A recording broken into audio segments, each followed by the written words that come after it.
Hello, people of the internet. You are tuning in not so live to my fourth movie review, which is for Friday the 13th, Part 4, the final chapter. An incredibly misleading title. But it was intended to be the final chapter, and let me tell you, they went out with a bang. This is, I'm pretty sure, sorry, my voice is a little nasally because I have a cold, but I think any movie critic, or horror critic, would agree that this is the Friday the 13th movie. It's like 3 in the aspect of awesome kills, beautiful shots, and violence and gore, plenty of blood, and pretty awesome, very rowdy teenager, but it also has a plot, and a pretty interesting one at that. It's a pretty well set up little set of circumstances, which really makes it way more enjoyable.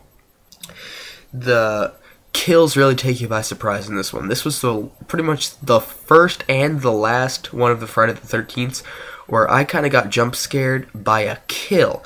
Usually the jump scares are false ones where they're like, oh, it's just a guy, or oh, it's just a log that happened to slap me in the face as I was walking by. But no, this one, probably the major two is, spoiler alert, the one where she's running away from the sight of her dead friend, which happens a lot in these movies. They're like, oh my god, dead person, let's run away. But, and she's running, and she gets a door, and instantly, knowing this franchise, having seen other movies, you instantly think she's fumbling with the door, she's gonna finally get that relief of, oh, I'm out now, and then the axe is gonna hit her in the face. But no. As she's fumbling with it, defying quite a bit of physics in the act, but an axe comes through the door and hits her right in the chest, and that just crazy. I was like, oh, she's gonna fumble with the door, she's gonna open, oh my god, she's dead.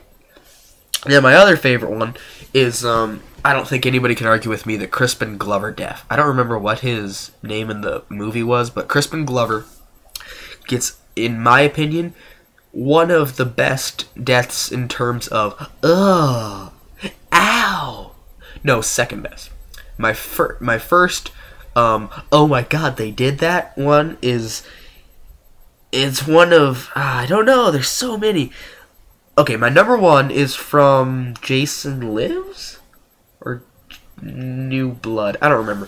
But it's one where there's two guys in a hole, and one of them is face down in the hole, one of them's up, and the hole is just deep enough that he grabs both of them and snaps their backs. He pulls one like this and snaps his back, pulls it back and snaps the other one's back, and then just rips them apart. And then the one from this movie is where the guy is, he's bitching about how he can't find his, he can't find his corkscrew. He's like, oh, and he actually does make that face, and it's one of the most hilarious things, and I'll get to the humor of this movie later, but he's like, Garth, where's the corkscrew? And he has his hand on the table. And another spoiler alert, kill alert, spoiler, I don't know. And normally in a movie like this, they'd have a build-up. You'd see a hand holding a corkscrew, and and then it'd cut to him, and then he'd get killed. But no, this one, it completely blows you away. You're just sitting there, and you're like, okay, there's no real sign of it. Normally in movies like this, standing next to a window is a killer, right after sex will usually kill you. If you've just smoked some marijuana, it's gonna kill you. But this person, he's so non-deadly situation.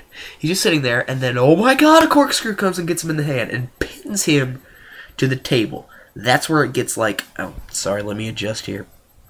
And that is really where it gets, violent and horrifying, is because he's stuck to the table and he can't do anything. What are you gonna do? Rip it out and then tear apart your hand? No. You're just gonna sit there with a corkscrew in your hand and let Jason come around and butcher knife you in the face.